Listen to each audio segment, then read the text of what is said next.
In the name of the Father, and of the Son, and of the Holy Spirit. Amen. The Lord be with you. And with your spirit. Magandang umaga po sa inyong lahat at welcome po muli dito sa Basilica. To prepare ourselves to offer this holy sacrifice in the Mass, we recall to mind our sins and shortcomings and be sorry for them.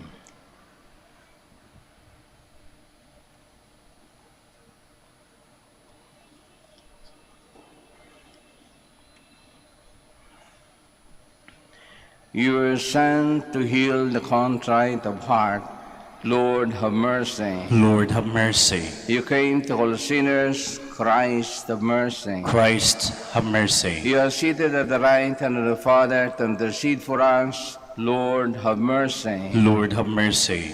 May Almighty God have mercy on us, forgive us our sins, and bring us to everlasting life. Amen. Let us pray. Turn our hearts to you, eternal Father, and grant that, seeking always the one thing necessary and carrying out works of charity, we may be dedicated to your worship. Through our Lord Jesus Christ, your Son, who lives and reigns with you in the unity of the Holy Spirit, one God, forever and ever. Amen. Please be seated. A reading from the book of Deuteronomy. Moses spoke to the people, saying, This day the Lord, your God, commands you to observe these statutes and decrees. Be careful, then, to observe them with all your heart and with all your soul. Today you are making this agreement with the Lord. He is to be your God, and you are to walk in his ways and observe his statutes, commandments, and decrees, and to hearken to his voice. And today, the Lord is making this agreement with you. You are to be a people, peculiarly his own, as he promised you, and provided you keep all his commandments. He will then raise you high in praise and renown and glory above all other nations he has made. And you will be a people sacred to the Lord your God, as he promised. The word of the Lord. Blessed are they who follow the law of the Lord. Blessed are they whose way is blameless, who walk in the law of the Lord. Blessed are they who observe his decrees, who seek him with all their heart. You have commanded that your precepts be diligently kept. Oh, that I might be firm in the ways of keeping your statutes. I will give you thanks with an upright heart when I have learned your just ordinances. I will keep your statutes. Do not utterly forsake me. Please stand. Behold, now is a very acceptable time. Behold, now is the day of salvation.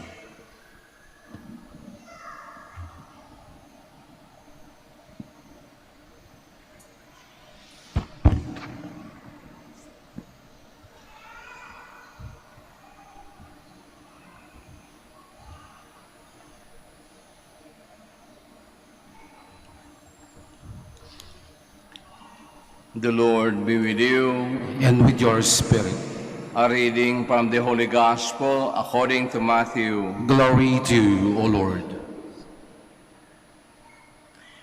Jesus said to his disciples, You have heard that it was said, You shall love your neighbor and hate your enemy. But I say to you, love your enemies and pray for those who persecute you, that you may be children of your heavenly Father.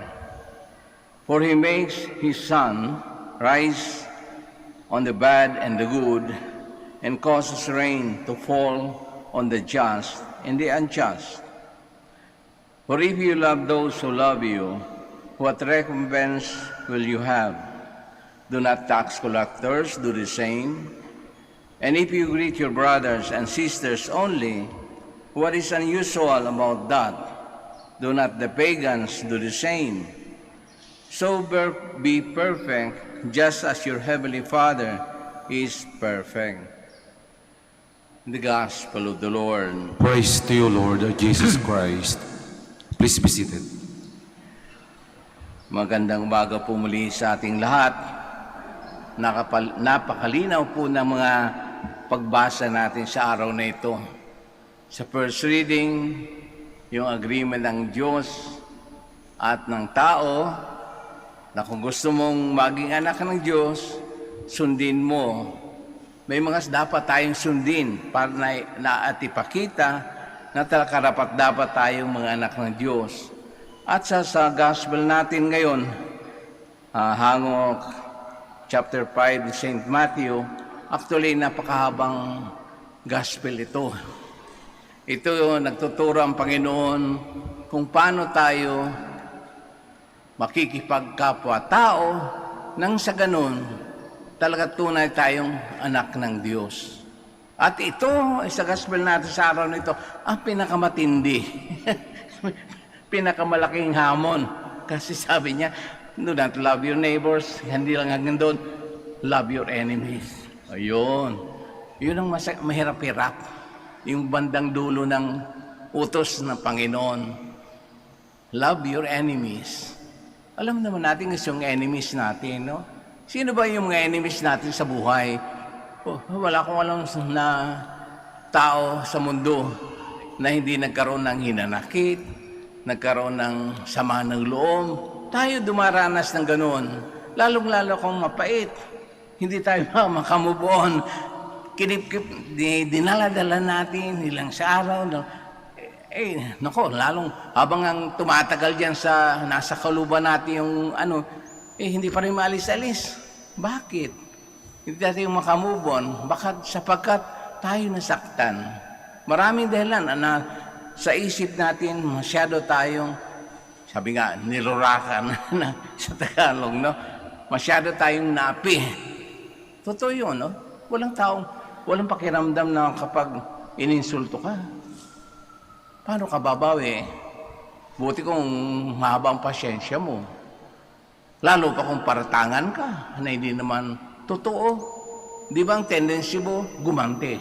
Gagantihan rin kita kung hindi ngayon sa ibang araw. Kaya kapag hindi natin yung inalis, laging nandyan yan. Kaya yun ang napakalaking hamon sa atin ng Panginoon. How to love our enemies. Sinong enemies natin? Kapwa rin tao natin na nakasakit sa ating kaluban. Yun ang pinakamahirap. Hindi bali yung nagkautang sa atin, may pag-asa pa tayong bayaran. Ngunit yung kapag sumakit yung dibdib natin, sumakit yung ulo natin, mahirap mong burahin yun. Nangyari. Ang sagot lang doon, tapatan natin. Yun ang sa iba, kontento sila kapag natapatan nila yung ginawa sa kanila o nakalamang pa sila. Yun, bukulit. Hindi yung maganda. Sabi ng Panginoon. Kaya pinalala sa atin, tayong lahat nakikinabang sa lahat ng kabutihan na ibinigay sa atin ng Diyos. Ang araw, ang ulan, no? Para yan sa lahat walang pinipili ang Diyos. Kahit na makasalanan, hinahabol ng Diyos na magbagong loob. Kaya hanggang nung, sabi ko masyadong mahaba itong chapter 5, kung babasahin niyo uli. Maraming mga turo kung paano tayo makikipagkapwa-tao. Sapagkat ang pakikipagkapwa-tao ay hindi lamang nanggagaling sa iyo para sa iba, pakikiramay. Perfect yun, maganda yun. Ngunit yung gusto ng Panginoon, sabi nga niya, nasabi sa gospel kahapon, kung meron kayong alitan, hindi na kinakailang pumunta kayo sa judge at husgan kung sino nagkamali. Kung kaya nyo naman ang pag-usapan na mainahon, tapat na yon. Kung mag-aalay ka sa altar, naalala mo, ay, may pagkakamali pala ko, kailangan ko ng tawad, hindi gagawin ko. Of course, mahirap rin po yun, no? Kapag humingi tayo ng forgiveness sa isa. Lalo na kung alam natin na tayo nakasakit. Di ba mahirap yun, no? Hindi pwedeng, baka sabihin mo naman, papasok sa isip, totoo kaya yun? Nakakaduda naman yung sorry na kaya siya sa ginawa sa akin. Ganon tayo eh. Ayaw kung saan nanggaling yung ganong ugali, no? Napakahirap, no? Tanggalin. Ngunit, sa ibang pamamaraan, gaya ng ginagawa ng ibang santo na ibang tao, kung hindi mo kayang gawin yung humingi ng patawad o patawarin yung isang tao na alam mo, talaga nagkasala sa iyo, nagkamali sa iyo, ipagdasal mo na lang. Hanggang doon na lang. Huwag mo nang dagdagan. Huwag mo nang gawing malala yung sitwasyon. No? Kaya nga, kung saan, sabi ko nga, kaya yun ang laging paalala sa atin, yung good manners and right conduct. No? Kaya ang konsyensya, nasaan konsyensya mo. Yung mga words ng gano'n na kinakalang paminsan-minsan, hindi gagawin natin. Sapagkat karaniwan, ang ginagawa nating dahilan, Father, tayo'y tao lamang. Na-stress na ako. Iyon na siguro ang paraan para gumaan yung loob ko. Sa'yo, gumaan. Kawawa naman yung naging biktima mo, di ba? Kaya, kumisyan, lalong lumalaki ang gulo. Kasi, inisip mo lang yung sarili mo. Of course, hindi naman tayo masyadong matalino. Bawat galaw natin, titingnan muna natin, ba ito o mali? Pero, kumisyan, tumatama tayo lagi. Kapag tinanong natin ating sarili, ito ba makakasakit sa kanya? Of course, kung makakasakit sa kanya, makakasakit din sa akin. Ito ba kapag ginawa ko, magdadamdam ba siya? Pag ginawa sa akin, magdadamdam po. So, napakasimple lang po. Ganun ang kinakailangan ituro natin at matutuhan natin sa araw-araw. Huwag na natin puntay yung mga malalaking gulo. Yung away na tunay, no? Dugo sa dugo. Buhay sa buhay. Kaya nga sabi minsan, kaya nga tinanggal ng Panginoon yung ngipin sa ngipin, mata sa mata, kasi hindi, tayo lahat bungal, lahat tayo bulag. Kung ganoon magiging rules ng buhay kapag bawian. Ngunit ang pinapaalala sa atin, pagpatawad, walang hanggan. Pagpatawad, nakakaganang loob. Pagtanggap ng kapatawaran, napakainam. Pagiging humble, pagpapakumbaba sapagkat ikaw ang nagkamali, napakaganda. Kaya yun ang hamon na kaya ba nating gawin. Yun. Kanya-kanyang estilo na yan, no? Nasa sa atin po yan. Ang iba, napakadali. Ang iba, napakahirap. Kaya nga sabi ko, kung talagang mahirap, wag mo nang damdamin at dalhin sa iyong kaluban sapagkat mahirap ang move on. Mahirap tanggalin. Lalo ka lang guguluhin yan. Sabi nga ng iba, hindi lamang sa kapag nakikita mo yung taong kagalit mo, hindi lamang kapag naalala mo yung ginawa sa iyo. Kahit nga raw sa panaginip, napapanaginipan mo pa rin. Mabuti kang panaginip, maganda.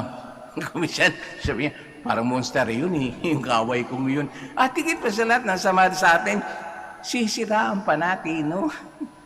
Naging famous yung word na marites. Sapagkat nakukontento ang maraming tao na manira.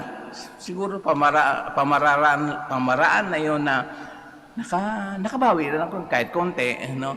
Pero masaya ba? Hindi. Maraming nadadamay. Kaya sa pagturo ng Panginoon, kung talagang mahal mong Diyos, pakita mo yan sa iyong pagmamahal sa kapwa-tao. Pagmamahal na napakaraming pamamaraan, hindi lamang pagdamay, hindi lamang pakikisa, kundi lamang sa naparaming okasyon. Kapag nirespeto mo, especially yung respeto na hindi mo na aalisin na kayong dalawa ay kamukha ng Diyos. Kung tayo ginawa, huwag na natin tingnan kung magandang mata, magandang kilay, o lahat ng mga kolorete nilagay natin. Hindi. Sabi tayo, pantay-pantay sa mata ng Diyos. Nagkakaiba-iba tayo sapagkat sa ating pamumuhay ay naiba. Sa ating pamumuhay, kung hindi tayo maingat sa ating mga ginagawa, maaring makasama sa iba, maging makasama rin sa ating sarili, sapagkat malamang kung nasanay na tayo sa gumawa ng hindi ka nais-nais, talagang mapapasama ka. Ngunit kapag sinanay mong sarili mo na hindi lamang yung, of course, we are not after, sabi ng Panginoon, na yung nakikita sa atin, no? Mas maganda pa yung hindi nakikita, ngunit maganda yung ating ginawa. At the same time, sigurado naman, kahit paano, may konsuelo ka sa iyo, no? Kasi kung minsan gano'n, no? Ang hirap alisin. Isang kaaway lang, nakalimutan mo na yung ibang mga taong dumadamay, no?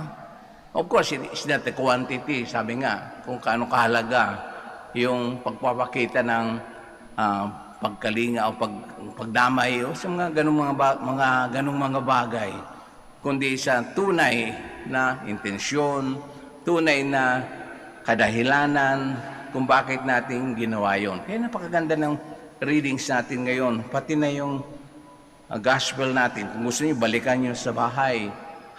Mahabang gospel. Ngunit makatotohanan, makatuwiran, at siguradong hindi tayo maliligaw kapag ginawa natin, at siguradong diretso yung lakad natin, no? Maaaring nating hindi naman ipagmalaki sa Diyos. Ngunit makakayanan natin gawin kung gugustuhin. Magsitayo po tayo.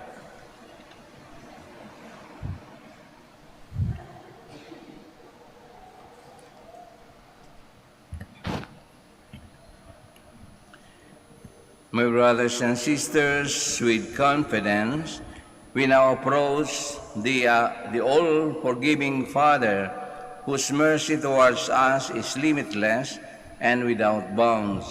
After his petition, we say, Lord, hear our prayer. Lord, hear our prayer, that the Church on earth may be a living example of the forgiveness and compassion shown by Jesus. Let us pray to the Lord. Lord, hear our prayer. That we may look with kindness even upon those who have hurt us, injure us, or cause us hardship in any way. Let us pray to the Lord. Lord, hear our prayer. That with God's grace we may be able to forgive our enemies. Let us pray to the Lord. Lord, hear our prayer. That we may show care and compassion for the sick, the old, and the neglected. Let us pray to the Lord. Lord, hear our prayer. That the dead may be blessed and rewarded with eternal life. Let us pray to the Lord. Lord, hear our prayer. In silence, we offer our personal petitions and also include the intentions of this Mass.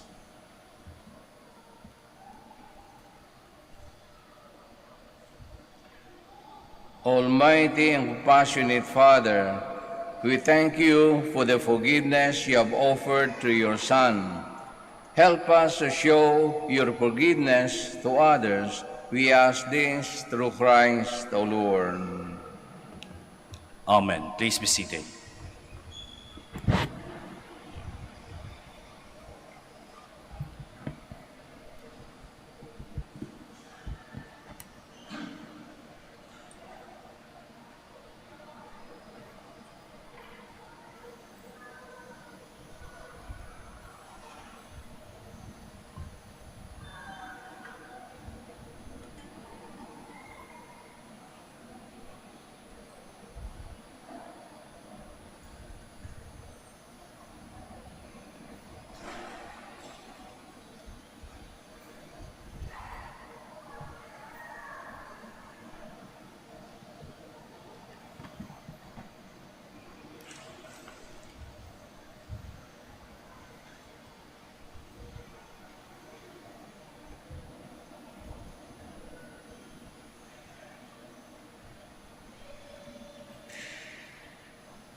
Blessed are you, Lord God of all creation, for through your goodness we have received the bread we offer you.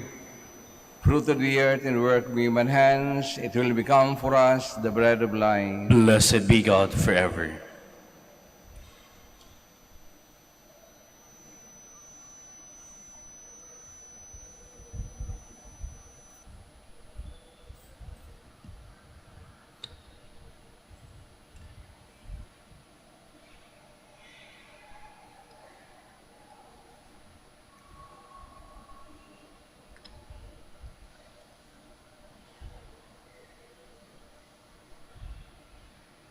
Blessed are you, Lord God of all creation, for through your goodness we have received the wine we offer you. Fruit of the vine and work of human hands, it will become for us our spiritual drink. Blessed be God forever.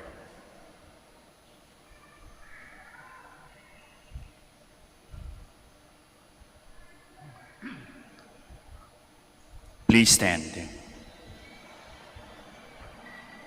Pray, my dear brothers and sisters, that our sacrifice may be acceptable to God, the Almighty Father. May the Lord accept the sacrifice at our hands for the praise and glory of his name, for our good and the good of all his holy church.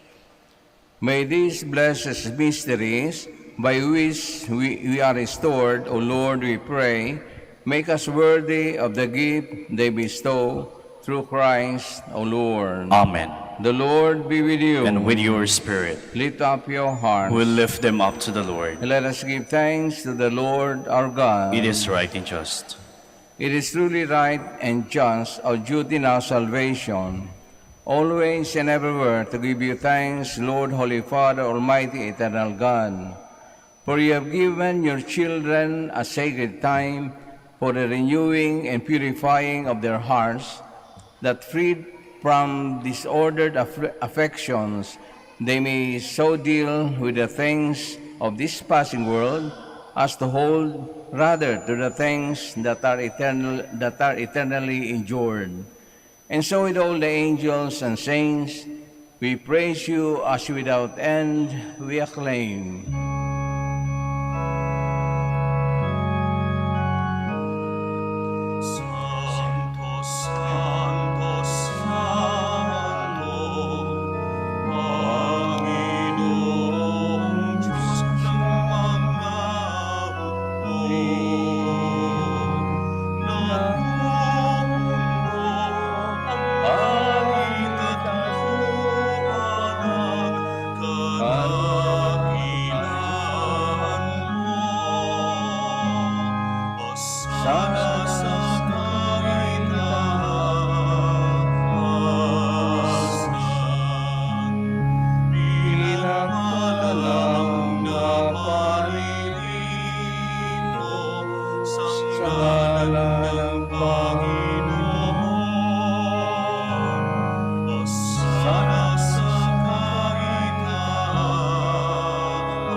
Please kneel.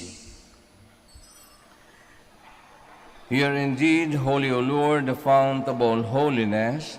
Make holy, therefore, these gifts, we pray, by sending down your Spirit upon them like a dewfall, so that they may become for us the body and blood of our Lord Jesus Christ. At the time he was betrayed and entered willingly into his passion, he took bread and giving thanks, broke it, and gave it to his disciples, saying, "Take this, all of you, and eat of it, for this is my body, which will be given up for you."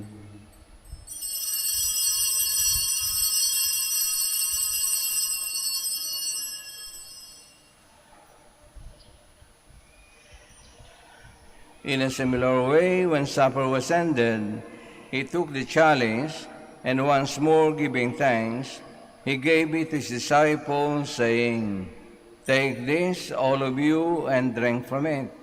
For this is the chalice of my blood, the blood of the new and eternal covenant, which will be poured out for you and for many for the forgiveness of sins. Do this in memory of me."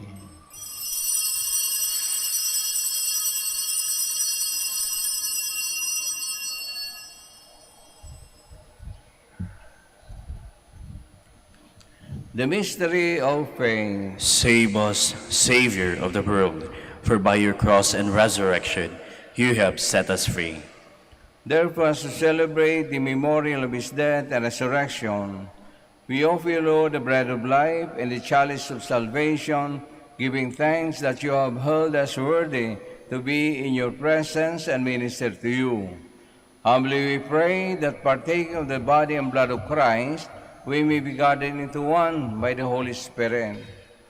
Lord, remember your church spread throughout the world and bring her to the fullness of charity, together with Francis our Pope, Socrates our Bishop, his Fidelis as his son Bishop, and all the clergy.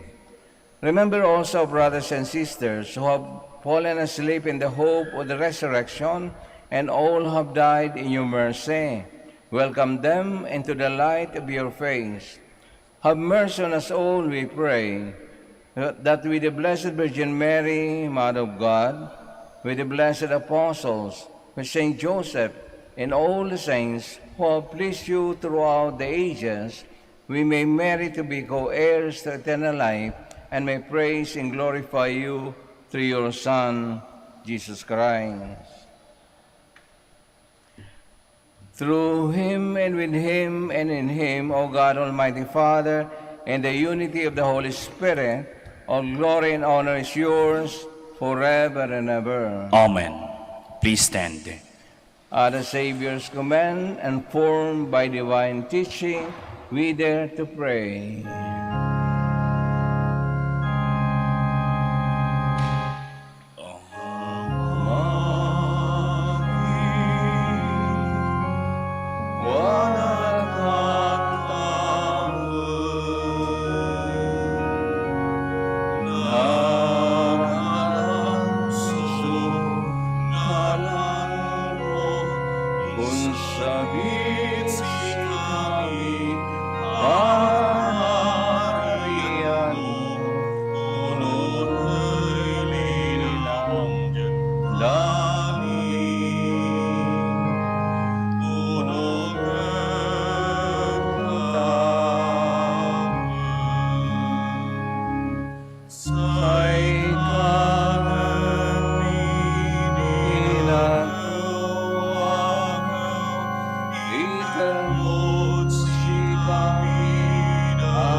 Deliverance, Lord, we pray, from every evil. Graciously grant peace in our days, that by the help of your mercy we may be always free from sin and safe from all distress, as we await the blessed hope and the coming of our Savior, Jesus Christ. For the kingdom, the power, and the glory are yours, now and forever. Lord Jesus Christ, who said to your apostles, "Peace I leave you, my peace I give you," look not on our sins, but on the faith of your church, and graciously grant her peace and unity and accordance with your will, who live and reign forever and ever. Amen. May the peace of the Lord be always with you. And with your spirit. We offer to one another the sign of peace. Peace be with you.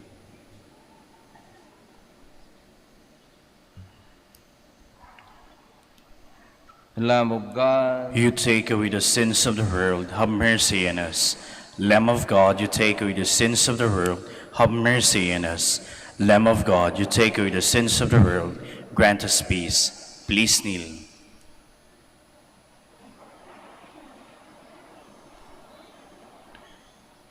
This is Jesus, the Son of Mary, the Lamb of God who takes away the sins of the world.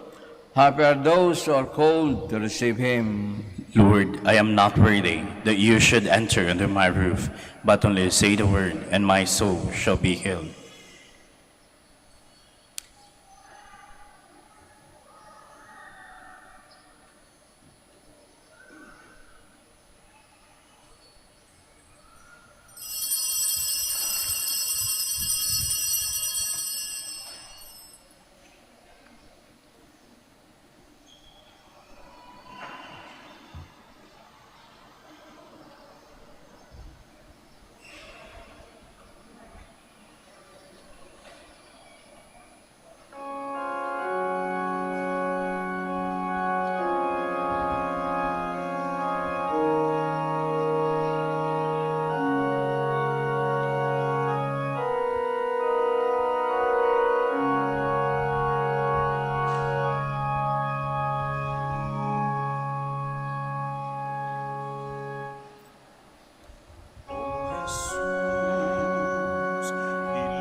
Please kneel.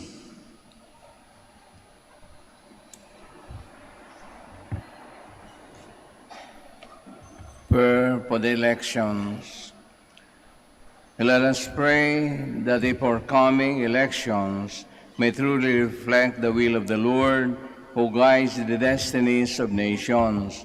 Let us pray together. Deliver us, Lord. Deliver us, Lord, from coercion, intimidation, violence, and terrorism, Deliver us, Lord. from dishonesty, lies, and all distortion of truth, Deliver us, Lord. from bribery, graft, and all conspiracy for fraud, Deliver us, Lord. from threats, intimidation, and perverse language. Deliver us, Lord. Let us pray together. Hear us, Lord. Hear us, Lord, that conscience may always be our ultimate norm, Hear us, Lord. that our common good may always be our highest goal, Hear us, Lord. that human dignity may be respected all the time, Hear us, Lord. that the poor and the weak may always have the priority, Hear us, Lord. that genuine fear of God and love of neighbors may guide those who seek public office. Hear us, Lord. Let us pray. Shepherd of souls and Savior of the nations, politics is your gift to us, a call to serve others. May our political engagement for voters and candidates may bring glory to your loving name and help us grow in holiness forever and ever. Amen. Please stand. Let us pray.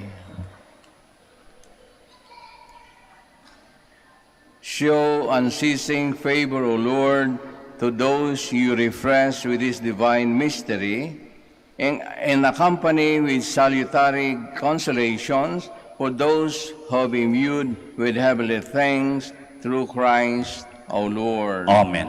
Marami pong salamat sa pagdalo nyo at pakiisa sa banal na misa. Ingat lang po sa pag-uwi. The Lord be with you. And with your spirit. And may Almighty God bless us all, the Father, the Son, the Holy Spirit. Amen. The Mass is ended. We go in peace. Thanks be to God. Prayer for the blessing of the sick.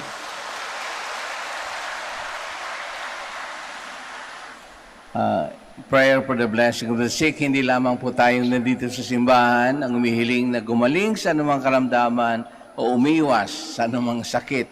Idamay na rin po natin yung ating mga bahay, yung mga senior citizens. Alam nyo mahirapan sila pumunta sa Manaoag at makalabas ng bahay. Napakainit po talaga. Pati na sa ospital. Nakakarating po yan sa kanila. Maniwala kayo bilang pagdamay natin sa kanila. Salamat po. Let us pray. God, Almighty Father, by your blessing you give us strength and support in our frailty.